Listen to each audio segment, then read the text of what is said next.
Well, good morning guys. Early morning, English woodland. In fact it's about, well, it's 20 to 8 now. Off to my favourite little spot.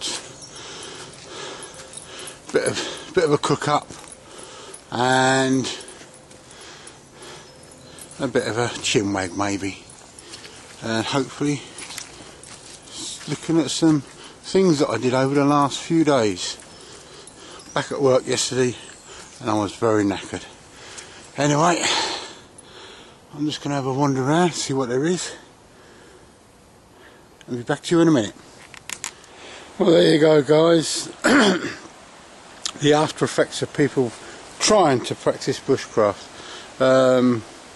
Someone had been trying to build a shelter. Obviously I wouldn't have wanted to be under it. It's obviously collapsed on itself. I've distributed some of the wood to have a look through it. Most of it's pretty punky, so not much cop for firewood. But this is what annoys me. You know, it is, you know, people not thinking. And that's half the problem. They see the program and think, oh, I can make that shelter, but they don't actually look at how it's constructed, how it's built, and consequently you end up with a mess like this. Good source of firewood though. This isn't the ideal wood for feather sticks, but what I'm attempting to do is just to try out Sandy's knife. Actually, sweet chestnut does make good feather sticks. This particular piece isn't ideal. It's got a few knots in it. And I will admit that making feathers isn't my forte. I do need lots more practice.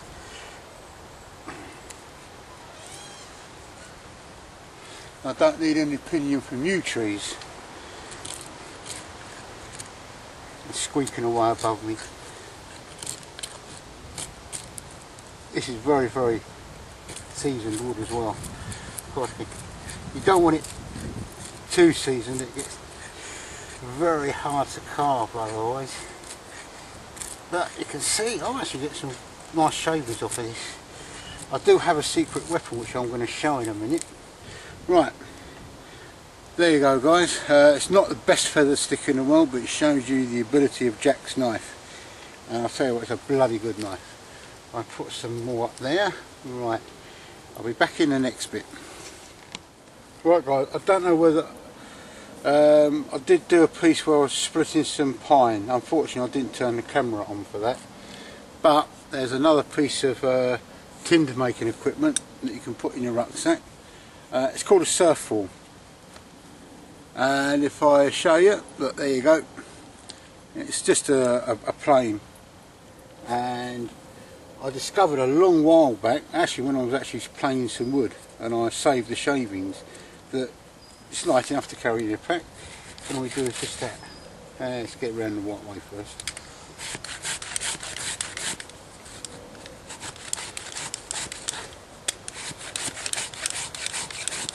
Because tinder, to get your fire going, tinder is the most important part of getting really dry tinder in. Very, very important.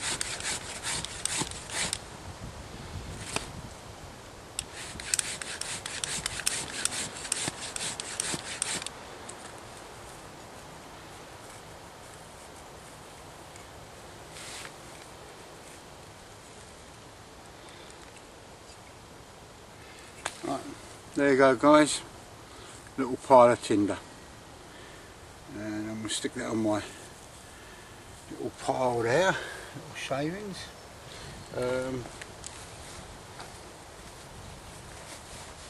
What I will do, I've got some birch bark here, getting buzzed by mozzies. I'll get some more shavings and I'll show you what it's like.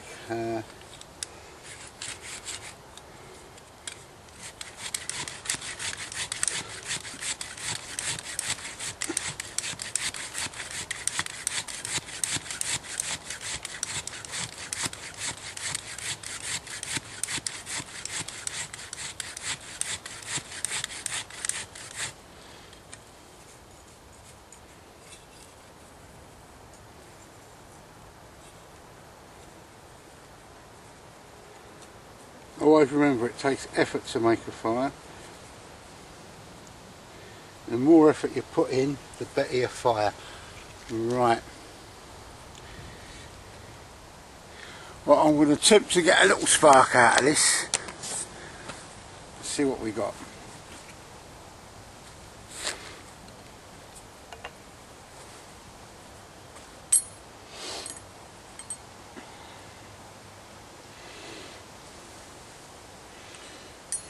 I've showed this method before, but this time I've got it right. Hold your knife there, and you're going to. That thumb there is going to help create the spark. Put your fire flash. There you go. Look at that, guys. Couldn't wish for a better fire start. But let's turn it up before the. Try with birch bark. Once it gets warm, it likes to curl up on itself. Right.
Oh, I'm still recording.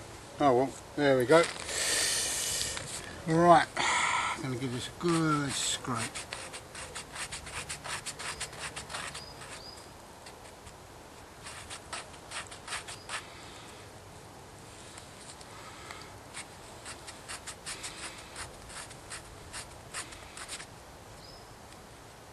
So ideally you don't want to do this on a windy day, because otherwise it just blows all the scrapings here, there and everywhere. But alright, I'll take it nearer the fire so I don't have to, so I can get it under there before it curls up on itself. Right.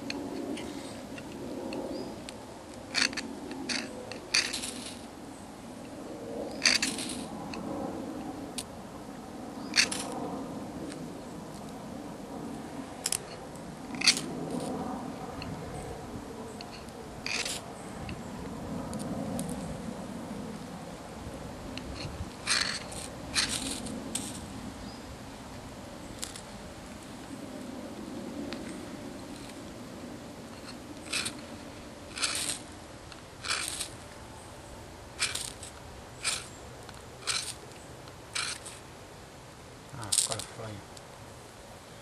No. Alright. Pinch a bit of this.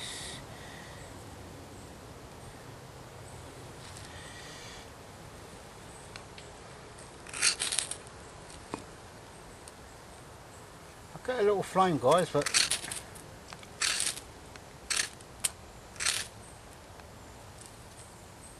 right, there we go.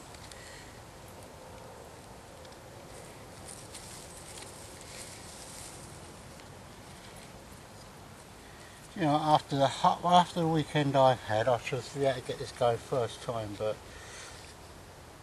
as I will explain in a minute, there are other factors that are coming into play on this.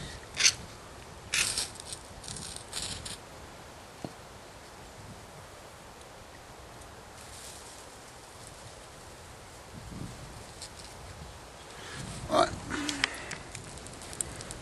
it took a bit of going, guys, and I'm no expert, and even after the weekend I've had, you know, I've still got a lot of learning to do with fires. You know, it's easy enough to use things like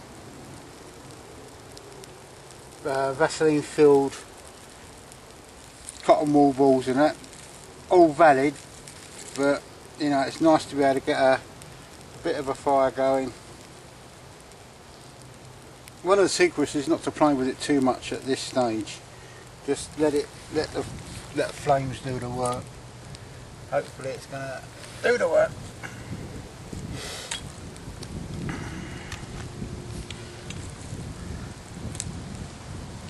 Right, let me get on with getting my breakfast kit together. So I'll see you in a minute, guys. Well, guys, while my breakfast is cooking, it's been a real struggle today getting this fire going. Everything is so wet. I might as well be in a rainforest, to be quite honest. It is that wet. Got a nice mint tea on the brew. Well, it's brewed. All I'm waiting for now is my white pudding, which is actually it's Irish, this white pudding. It is actually from Ireland. I actually got the fire going in the end. A real struggle. Some of the techniques you saw weren't the best. Lack of proper preparation, basically. I hope you got a fairly good idea on how to do things. It's just my take on it. I've been away for the weekend and it was a fire skills course. And I've just realised I didn't bring a plate with me. No, it was a fire skills course. And we covered fire making right from striking a match, chemical methods using things like potassium permanganate and antifreeze or glycerine, depending what you got with you. Flint and steel, use various methods of using the fire flash, metal match, whatever you like to call it. Oh, this is looking good. And it's finally got there. Going through to bow drill, hand drill, other friction methods using the fire saw, which is bamboo, using a fire thong, which is a piece of rattan, and the fire plough. The last three are extremely hard and very sapping on your energy, especially the fire plough, which literally is rubbing two sticks together. It's very interesting because there are other things to take into consideration when you're lighting fires. A lot of it's to do with moisture. And of course, the man himself was there doing part of it, though it's essentially a Woodlaw course. And Dan Hume, the head of operations and the fire god, I reckon he could set a light to water, giving him half a chance. He led the course, but Ray turns up and gives us the benefit of his wisdom, and it was very good. You know, he's talking about moisture layers, the best place to hold your tinder bundle. You don't hold it there if you're blowing it, you hold it there because you're getting air into it and no moisture, and just general chit chat. It was great. It was a very hard weekend, partly because it rained for best part of it, and it actually gave it the edge, because to be quite honest, as I said to Dan, if it had been a dry weekend it would have been too easy. You know, we could have got the fires going, we could have got all the methods going. I'm far more confident on getting fires going. You know, you go through these up and downy phases, you know. and a lot of it is hard work. You've got to think about, you know, you're going out for a walk and you want to have a little open fire like I did today. From the time you set outdoors, you've got to think about collecting tinder, you know, bits of dead bracken that are off the ground. Even the bracken that's off the ground here is wet, and it didn't rain yesterday, or very, very light rain, and it hasn't rained today, and it's still damp. Everything is so damp. And yeah, it was a great gig. I had 2 open fires on my campsite where I slept, and that was to cook my Friday evening meal and my evening meal on the Saturday evening. Other times I used, for sheer convenience sake, I used my Primus stove that had its first proper outing, and I'm really impressed with it. I didn't take my jacklaw knife, but primarily because I haven't got a sheath for it, and you do need a sheath because you're walking around. I mean, it was so boggy. If you've got a knife in your hand, even if it's sheath, it can be very, very dangerous. Oh, what's smutting my eye? Anyway, I'm going to enjoy this. A little bit more on the fire methods in a minute, and a little bit more observations.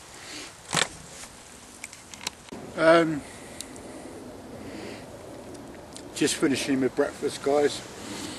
Yeah, I didn't do too well on getting the fire going this morning. Oh, I've got something going. You know, I've got an eye. I don't know what that was just then. I've got a fire going. I cooked my breakfast. I made myself a brew. That's the important thing. Getting the fire going in the first place. From my own personal perspective, I didn't do a very good job. I could have done it better. I struggled basically because I was trying to demonstrate it on film, I think, and it was and everything's so damp, but that can be a poor excuse. You've got to make sure that you get everything prepared properly.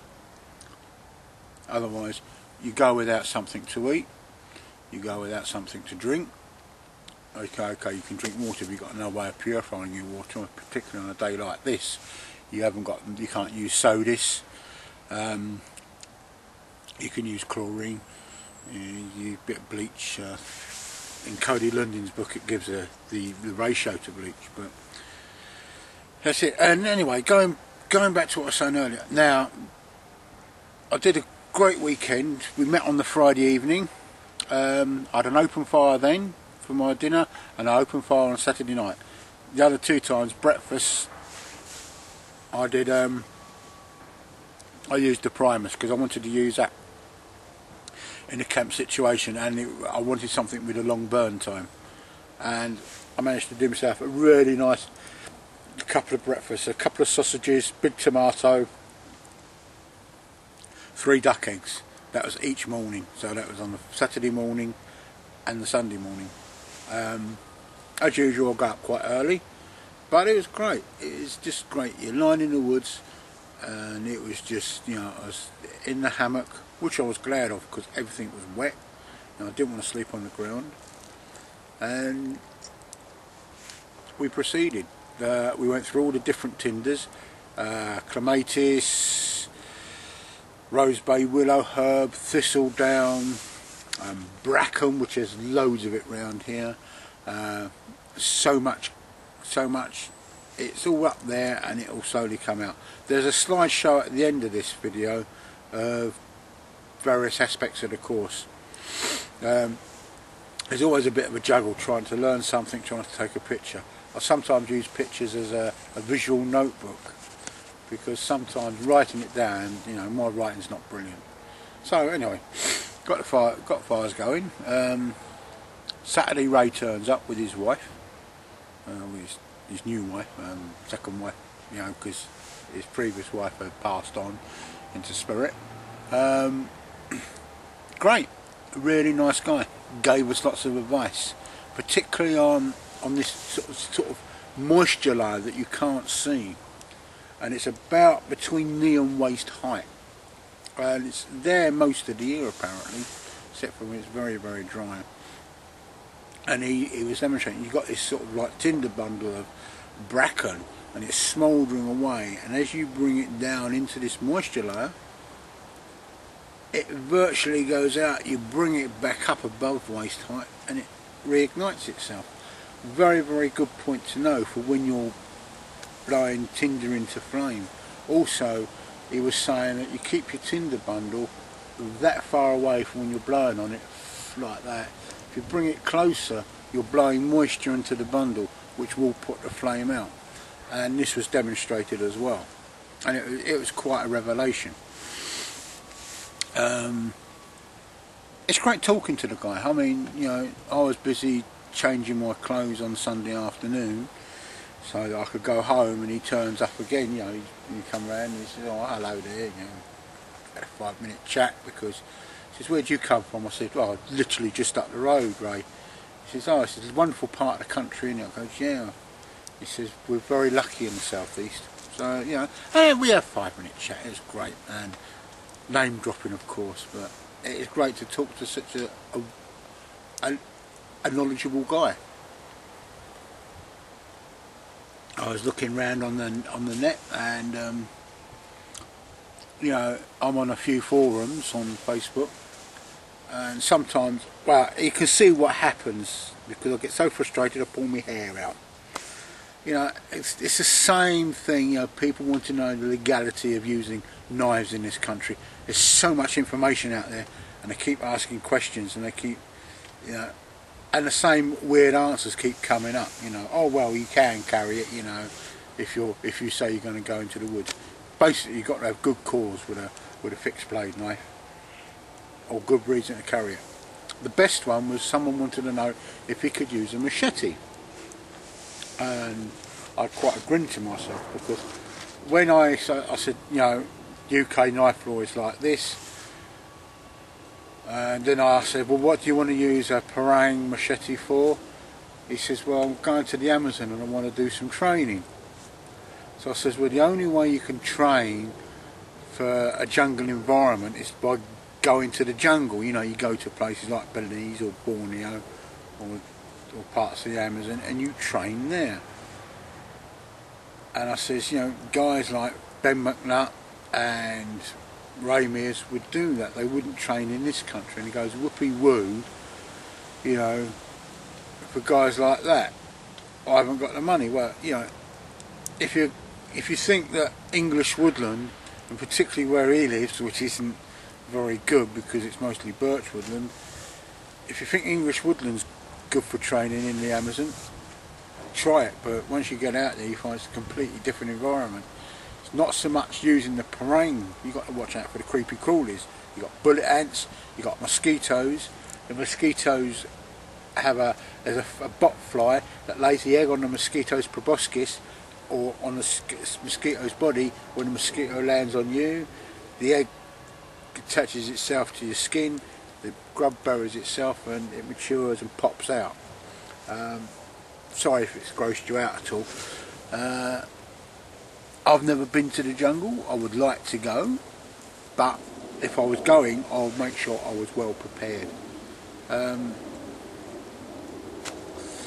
But it is some of these people that, you know, another guy he got his new bush axe, which is it looked like, I've got a similar pattern indoors, a 7-pound English felling axe, heavy and big.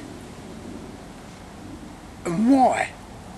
You know, on the whole, I don't carry an axe with me. If I'm going out for a short walk, it's just a pocket knife. Okay, it's a clasp knife, and clasp knives can be dangerous, but you know, half the time you're not using a knife anyway. You got your little stove with you. I've got my throw, and I've got my jackdaw with me today, and my surfboard. You know.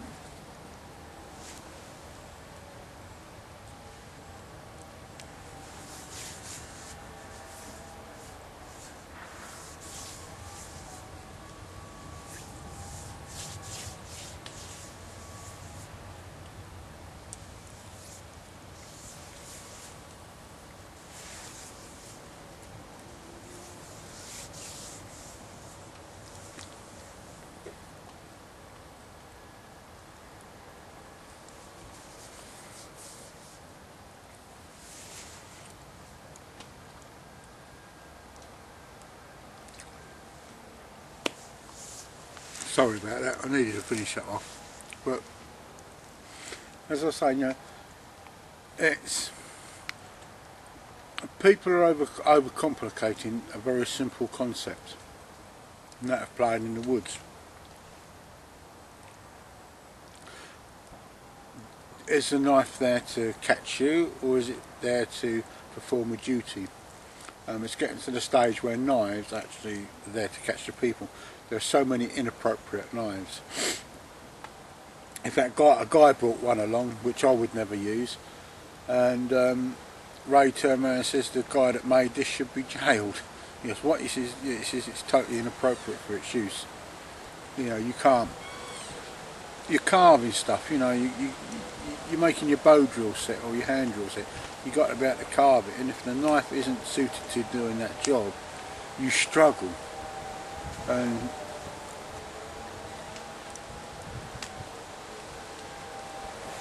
you struggle. No, other than that, there's not a lot going around in the forum. It's just the usual, my knife's better than your knife, or look what shiny kit I've got. Best statement I heard is chap put up a thing called meal kit, and another guy replied, which I put, he says, well, why don't you go out and use it, because it was still shiny. Are we collectors? Yeah, we are. We all collect odd bits of kit. Me, I'm going the other way now. I'm trying to take as little kit. I took an awful lot of kit out with me, but it was static. The only thing I wish I took out was my chair, because I can actually sit down comfortably, and I could have actually had my meal in comfort. But you know, it was a great gig. There's not a lot else going on. I just want to get out a bit more. I would have done a bit more today, but to be quite honest, I'm still knackered from Sunday. It's Tuesday afternoon. I was in work yesterday, and I had to really up the gear. My job basically is full on from the time I start to the time I finish, apart from my dinner break. It's full on all the time. You don't really stop. It's not an easy job, you know, and some people struggle. That's for another video. I've still got that intention of doing my cooking, you know, my cooking equipment video. You know, today I used my tripod, which actually I wish I took. Anyway, I'm burbling on, and I want to get on because I've got a few chores to do back home, and I've got to clear up this site. I don't know what I'm going to do about that pile of wood over there that someone's left behind. Shelter making. They've obviously done a forest skills course at school, and of course every time something like that happens, out they come and wreck the woodland. Leave no trace. Bye.